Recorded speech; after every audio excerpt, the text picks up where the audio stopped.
साथियों नमस्कार। मैं विषम सारस्वत लक्ष्य कैरियर गाइडेंस सेंटर में आपका हार्दिक अभिनंदन स्वागत है।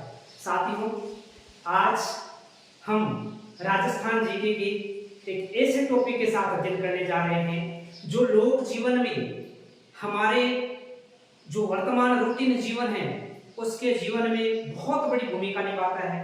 हमारे जो जीवन की दिनचर्या है उसमें हमेशा चलने वाला टॉपिक है। साथियों, आज का टॉपिक है राजस्थान के लोक देवता। साथियों, राजस्थान के लोक देवताओं में हम सबसे पहले पंच पीरों के बारे में अध्ययन करेंगे कि पंच, क्योंकि बहुत सारे देवता हैं, इनमें से सबसे ज्यादा अगर मोस्ट टॉपिक है, ज्यादातर प्रश्न पूछे जाते हैं लोक देवताओं में, तो ज्यादातर संभावना रहती है कि पंच पीरों में से प्रश्न आता है। तो साथियों, पहले हम लगातार वीडियो बनाएंगे इस पे। तो पहले शुरुआत में हम राजस्थान के जो लोक देवता है उनमें पंचपीरों का अध्ययन करेंगे और पंचपीरों में भी हम अलग अलग वीडियो, प्रत्येक 5 पीर है उनमें प्रत्येक पीर का अलग अलग वीडियो देंगे। तो आज सबसे पहले हम जान लेते हैं कि पंचपीर क्या है। लोक देवताओं में कौन सा है? पंचपीर। साथियों, पंचपीर के लिए मैं आपको एक ट्रिक बता देता हूं। ट्रिक है राम गोपा है। राम गोपा है। साथियों, गोपी का जो विलोम होता है वो गोपा होता है। तो ये 5 वर्ड है और इनमें से अपने पंचपीर निकल जाएंगे। अब देखो पंचपीर कौन कौन से? राज से हो गया रामदेव जी। राज से क्या हो गया साथियों? रामदेव जी। मैं से हो गया मांगलिया मेहा जी। मांगलिया मेहा जी। मैं से मांगलिया मेहा जी। गै से हो गया गोगा जी। तीसरे पीर हो गए गोगा जी। साथियों, पा से हो गया पापू जी। पा से पापू जी और है से साथियों हो जाएगा हड़बू जी। साथियों, ये है हमारे पंचपीर। ये 5 पीर है जो कि स्पेशल रूप से एग्जाम में इनके बारे में प्रश्न ज्यादा पूछा जाता है। तो रामदेव जी, मांगलिया मेहा जी, गोगा जी, पापू जी और हड़बू जी। साथियों, हम क्रमवार इनका अध्ययन करेंगे। मतलब सबसे पहले हम रामदेव जी का अध्ययन करेंगे। साथियों, हम पंचपीरों के बारे में चर्चा कर चुके हैं और अब हम रामदेव जी के बारे में चर्चा करेंगे। साथियों, बता दूं कि एग्जाम में अधिकतर सवाल रामदेव जी के बारे में ज्यादातर पूछे जाते हैं। जब आपके लोक देवताओं से संबंधित आते हैं, पंचपीरों से संबंधित आते हैं, तो उनमें मैंने देखा है, मेरा अनुभव कह रहा है कि ज्यादातर रामदेव जी के बारे में पूछा जाता है। तो इसका अध्ययन हम मोस्टली थोड़ा विस्तृत रूप से करेंगे। साथियों, सबसे पहले कोई भी आदमी हो या कोई देवता हो तो हम उसके जन्म और जन्म स्थान, उनके पारिवारिक चर्चा जरूर करेंगे। तो साथियों, सबसे पहले मैं आपको बता दूं रामदेव जी का जन्म। तो साथियों, जन्म हुआ 1405 ईस्वी। अगर हिंदू कैलेंडर के हिसाब से पूछा जाए तो होगा भाद्रपद शुक्ल द्वितीया। भाद्रपद शुक्ल द्वितीया। साथियों, भाद्रपद शुक्ल द्वितीया को बाबेरी बीज या बाबेरी दूज भी कहा जाता है। बाबेरी बीज या बाबेरी दूज भी कहा जाता है। याद रखना साथियों, बाबेरी बीज या बाबेरी दूज को क्या हुआ? रामदेव जी का जन्म हुआ था। साथियों, इनका हम जन्म स्थान देखते हैं। जन्म स्थान है उंडू कश्मीर। कौन सा है? उंडू कश्मीर। साथियों, ये जो उंडू कश्मीर है वो शिव तहसील है बाड़मेर में। कौन है? शिव तहसील। कौन से जिले में है? बाड़मेर में है। साथियों, अब आपको थोड़ा सा ट्रिक दे देता हूं। जैसे मान लीजिए रामदेव जी शिव का रूप धारण करके उड़ने लगे। कहां उड़ने लगे? बाड़मेर में। अब उड़ने से हो गया उंडू कश्मीर और शिव का रूप मतलब शिव तहसील और बाड़मेर से बाड़मेर। तो रामदेव जी का जन्म स्थान है उंडू कश्मीर। कौन सी तहसील में? शिव बाड़मेर में। साथियों, इनके उपनाम देख लेते हैं। उपनाम है रामसा पीर। रामसा पीर। कृष्ण का अवतार। कृष्ण या विष्णु का अवतार। साथियों ध्यान रखना, रामदेव जी को कृष्ण का अवतार माना जाता है। रामदेव जी के भाई थे बीरमदेव जी, जिनको बलराम जी का अवतार माना जाता है। सांप्रदायिक सद्भाव का देवता, सांप्रदायिक सद्भाव के देवता। साथियों सांप्रदायिक सद्भाव के देवता क्यों माना जाता है कि जितना रामदेव जी को हिंदू मनाते हैं उतना ही मुसलमान मानते हैं। इस कारण जो रामदेवरा का मेला है वो सांप्रदायिक सद्भाव का मेला भी माना जाता है। एग्जाम में बहुत बार पूछा गया है कि राजस्थान में सांप्रदायिक सद्भाव का मेला कहां पड़ता है, तो आपका उत्तर होना चाहिए रामदेव जी का मेला रूणीचा में।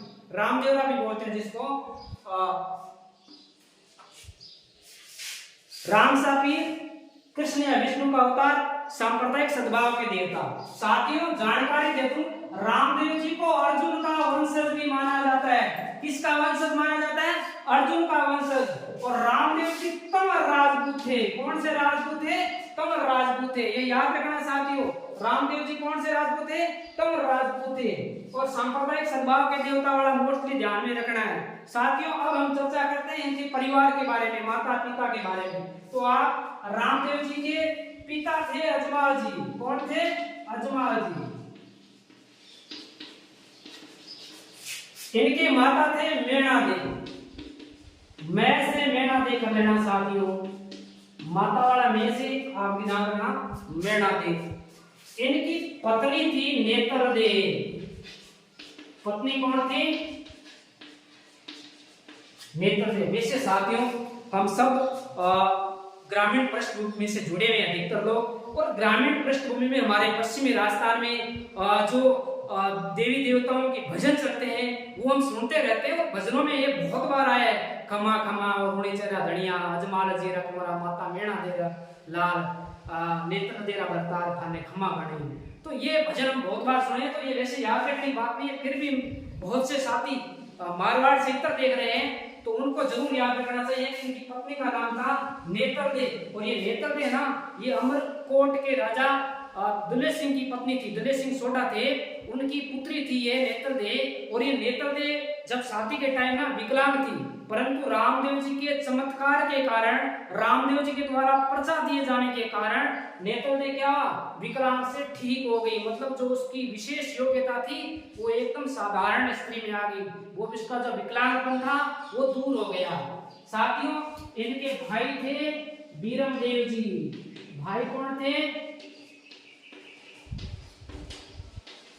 बीरमदेव जी। साथियों इनके जो भाई बीरमदेव जी हैं इनको बलराम का अवतार माना जाता है। इनकी दो सगी बहनें थी, एक का नाम था सुगना, एक का नाम क्या था?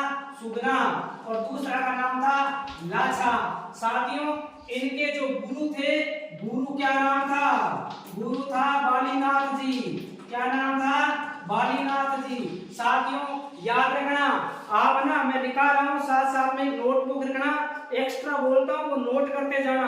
बालीनाथ जी की जो मंदिर है, बालीनाथ जी का मंदिर जोधपुर जिले में मसूरिया पहाड़ी पर बालीनाथ जी का मंदिर है, जहाँ कुष्ठ रोगियों का इलाज होता है। जो कुष्ठ रोगी होते हैं उनका इलाज होता है मसूरिया पहाड़ी। बालीनाथ जी का मंदिर है, वह रामदेव जी का भी मंदिर है। जहाँ गुरु का मंदिर होता है वहाँ चेले का मंदिर होना तय होता है। साथियों इनकी जो एक धर्म बहन थी उसका नाम था डाली मेघवाल। डाली बाई मेघवाल, याद रखना साथियों, डाली बाई मेघवाल। क्यों नाम पड़ा? जब रामदेव जी रूणीचा जा रहे थे तो रूणीचा में वो जब प्रवेश कर रहे थे तो उन्होंने देखा कि एक बच्ची डाली पर बंधी हुई है, लटकी हुई है। तो रामदेव जी ने उसको उतारा और डाली पर बंधी होने के कारण उसका नाम क्या पड़ गया? डाली बाई। और ये डाली बाई कौन सी जाति से थी? मेघवाल जाति से थी। साथियों मेघवाल से ध्यान रखना, रामदेव जी के जो मेघवाल भक्त हैं वो क्या कहलाते हैं? रिखिया कहलाते हैं। रामदेव जी के क्या मेघवाल भक्त क्या कहलाते हैं? रिखिया कहलाते हैं साथियों। और रिखिया का मतलब होता है ऋषि। क्या मतलब होता है साथियों? रिखिया का मतलब होता है ऋषि। ऋषि मतलब जो ज्ञानी लोग। भक्त वही बन सकता है जो ज्ञानी होता है, अज्ञानी तो भक्त नहीं बन सकता साथियों। साथियों रिखिया ध्यान रखना, रिखिया क्या एग्जाम में पूछा जा सकता है कि रिखिया कौन होते थे? तो रामदेव जी के मेघवाल भक्त रिखिया कहलाते हैं, या रामदेव जी के मेघवाल भक्त क्या कहलाते हैं? तो याद रखना है रिखिया। साथियों रामदेव जी के टाइम एक राक्षस था भैरव। क्या नाम था? भैरव। इस भैरव राक्षस का वध किया था रामदेव जी ने। कहाँ किया साथियों? सातलमेर में किया। कहाँ किया? सातलमेर में। इस भैरव राक्षस, ये बहुत क्रूर राक्षस था। ये गो हत्या कर देता था, मनुष्य के मनुष्य खा जाता था।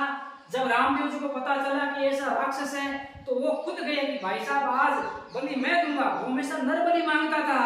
गांव वालों से कहता था कि एक माणिसा दे दे और बाद में काम किसी को नहीं छोड़ूंगा। तो रामदेव जी ने देखा कि ये तो बहुत ज्यादा तंग कर रहा है, तो वो एक दिन कहा कि आज माणिसा मैं ही बन के जाऊंगा। जब रामदेव जी गए और वो गुदड़ी के नीचे रामदेव जी सो रहे थे तो आया राक्षस। आया तो उसने खींच के देखा तो रामदेव जी वो गुदड़ी हटा नहीं पाया। फिर भागा तो रामदेव जी ने भाग करके उसको वहां से खत्म कर दिया, मतलब उसका वध कर दिया। कौन से स्थान पर किया साथियों? सातलमेर में किया। और वही सातलमेर बाद में पोखरण कहलाया था। याद रखना साथियों, ये सातलमेर क्या कहलाया? पोखरण कहलाया था। और ये पोखरण ना जब जागीर के रूप में आया तो रामदेव जी को मल्लीनाथ जी जो खुद एक देवता थे, उन्होंने रामदेव जी को जागीर के रूप में दे दिया। और वही पोखरण जब रामदेव जी की ये बहन थी सुगना, और इस सुगना का विवाह हुआ था किशन सिंह परियार। किसके साथ हुआ सुगना बाई का विवाह? किशन सिंह परियार। ये पूगलगढ़ के परियार थे। याद रखना साथियों, बीकानेर में पूगलगढ़ है, वहां के परियार थे किशन सिंह जी। किशन सिंह जी की शादी किसके साथ हुई? सुगना बाई के साथ हुई। और जब सुगना बाई के साथ हुई तो रामदेव जी ने पोखरण किसको दहेज में दे दिया? सुगना बाई को दहेज में दे दिया। याद रखना साथियों, जब किशन सिंह जी की शादी सुगना बाई के साथ हुई तो सुगना बाई ने जो रामदेव जी ने ये पोखरण है, ये सुगना बाई को क्या कर दिया? दहेज में दे दिया। याद रखना साथियों, ये बहुत इंपॉर्टेंट है। सुगना बाई की शादी कहाँ हुई थी? तो पुगल के परियार किशन सिंह जी के साथ हुई थी। साथियों, रामदेव जी के बारे में हम जानते हैं। रामदेवरा में 2 तालाब बने हुए हैं, जहां एक तो होता है राम सरोवर। कई बार प्रश्न आ सकता है राम सरोवर कहाँ है? रामदेवरा में। एक है परचा बावड़ी। क्या है? परचा बावड़ी। साथियों, परचा से ध्यान आया। परचा क्या होता है? परचा होता है रामदेव जी जो चमत्कारी काम करते थे। रामदेव जी जो लोगों को चमत्कार मतलब जो पर्चे देते थे, जो उनके अनहोने वाले काम होते हैं उनको होने कर देते थे, उन कामों को क्या कहते हैं? पर्चा कहते हैं साथियों। जो काम हो ही नहीं सकते वो रामदेव जी कर देते थे, चमत्कारी काम कर देते थे। तो वो चमत्कारी काम क्या कहलाते थे? पर्चा कहलाते थे। साथियों याद रखना, एग्जाम में प्रश्न आ सकता है पर्चा क्या होता है? तो पर्चा मतलब जब देवी देवताएं कोई ऐसा काम कर देते हैं जिसका हमें मतलब विश्वास भी नहीं होता है कि ऐसा काम हो सकता है, तो उस काम को क्या कहेंगे? हम पर्चा कहेंगे साथियों, रामदेव जी ने एक पंथ चलाया था, कामड़िया। कौन सा पंथ चलाया था? कामड़िया पंथ चलाया था। साथियों, ये जो कामड़िया पंथ है, ये जो रामदेव जी ने देखा कि रूणीचा में ये ऊंच नीच का भेदभाव बहुत ज्यादा है। लोग ये वर्ण नीचा, ये ऊंचा। तो रामदेव जी ने उन जो ऊंच नीच के भेदभाव को मिटाने के लिए कामड़िया पंथ शुरू किया था। और कामड़िया पंथ की जो कामड़िया जाति की जो महिलाएं होती है, सब ध्यान रखना, ये 13 ताली एक नृत्य होता है। 13 ताली। इस 13 ताली नृत्य में बहुत शिद्दत होती है महिलाओं की। याद रखना, ये 13 ताली नृत्य में जब नृत्य वाला टॉपिक कराऊंगा उसमें विस्तृत रूप से कराऊंगा। अभी थोड़ा बता देता हूँ साथियों, 13 ताली नृत्य में 13 मंजिरे होते हैं। जो महिलाएं 9 मंजिरे तो अपने बाएं पैर पर बांधती है, 2 मंजिरे इन हाथों की कोनियों पे बांधती है और 2 मंजिरे हाथ में लेकर के नृत्य करती है।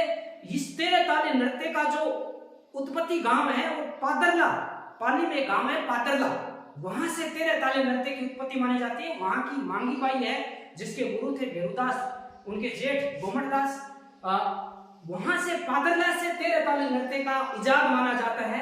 पर एग्जाम में कई बार पूछा जाता है कि 13 ताली नृत्य कहाँ का प्रसिद्ध है? तो साथियों, अगर ताली ना हो ऑप्शन में तो रामदेवरा याद रखना, रामदेव जी से संबंधित है 13 ताली नृत्य। कौन करती है? कमर जाति की महिलाएं करती है। साथियों याद रखना, जब रामदेवरा का मेला होता है तो मेला कब से कब होता है? याद रखना साथियों, भाद्रपद शुक्ल द्वितीया से एकादशी। कितने तक होता है मेला, निकलेगा साथियों। मेला कब होता है, भाद्रपद शुक्ल द्वितीया से एकादशी तक मेला होता है।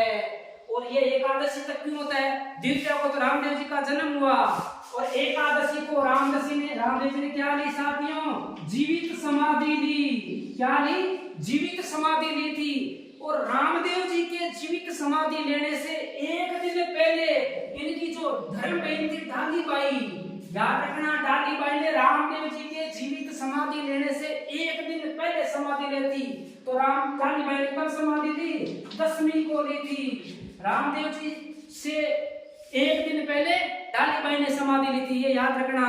और जो डालीबाई का मंदिर है वो रामदेवरा से 3-4 किलोमीटर पहले बना हुआ है। साथियों एक और प्रश्न आ सकता है कि रामदेव जी की जो ध्वजा होती है, झंडा होता है, वो क्या कहलाता है, तो साथियों वो नेजा कहलाता है। नेजा क्या होता है, नेजा होता है एक पंचरंगी ध्वजा जो रामदेव जी की है। नेजा कितने रंग की होती है, पंचरंगी होती है। कई बार एग्जाम में आ जाए कि पंचरंगी ध्वजा क्या कहलाती है, तो नेजा कहलाती है। या ऐसा आ जाए कि रामदेव जी की जो ध्वजा है उसका नाम क्या है, नेजा कहलाती है। साथियों कोई भी हो साधन तो चाहिए ना चढ़ने के लिए, तो रामदेव जी भी घोड़ा रखते थे और उस घोड़े का नाम था लीलो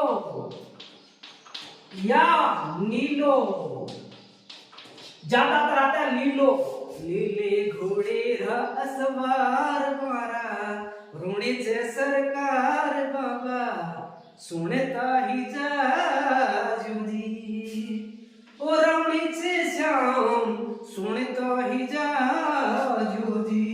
तो ये लीलो या नीलो ध्यान रखना क्या है, रामदेव जी का घोड़ा है। साथियों एक प्रश्न और आ सकता है कि रामदेव जी का जो जागरण होता है वो क्या कहलाता है, तो जरूर बताएंगे साथियों। रामदेव जी का जागरण कहलाता है जम्मा। क्या कहलाता है, जम्मा। अपने मारवाड़ी में सब चलते हैं, जमा जागरण तो चलते रहते हैं, तो जमा क्या है, रामदेव जी का जागरण। साथियों अब हम एक और ऐतिहासिक तथ्य पर चर्चा करते हैं। यह तथ्य है पंचपीर। साथियों ये पंचपीर मक्का से आए हुए 5 पीर थे, और रुणीचा के पास एक स्थान है पंचपीपली, जहां 5 पीपल के पेड़ थे। साथियों हमारे ग्रामीण एरिया में जब कोई मेहमान आता है, और वो भी जब मेहमान विदेशी हो तो बात ही क्या करना, पूरा गांव मेहमानों के आगे पीछे। पर यहाँ तो रामदेव जी अकेले गए। हालांकि शहरों में थोड़ी सी बात अलग होती है, शहर वाले जब शहर में पूछ भी सकते हैं खाना खा के आए हो या घर जाके खाओगे, पर गांव की बात ही अलग है। साथियों तो रामदेव जी पंचपीपली स्थान गए, पीरों को नमस्कार किया, राम राम किया, जय राम जी की, और जाकर पूछा कि चलो भाई साहब खाना वाना करें, दूर से थके हुए आए हो, विदेश यात्रा करके आए हो। तो पीरों ने कहा कि साहब खाना तो खाते, भूख लगी हुई है, पर एक समस्या है। रामदेव जी ने कहा क्या समस्या है, कि समस्या यह है कि हम हमारे बर्तनों में भोजन करते हैं और बर्तन हमारे रह गए मक्का में। मक्का कहाँ है, इराक में, सऊदी अरब, उधर अरब कंट्री में। तो रामदेव जी ने कहा कि मक्के वाला बर्तन कहाँ से लाऊं, मेरे पास तो जो है वो है सोने चांदी जैसे भी, स्टील पीतल जो भी है देख लो। तो कहा नहीं भोजन तो हम हमारे बर्तनों में करेंगे।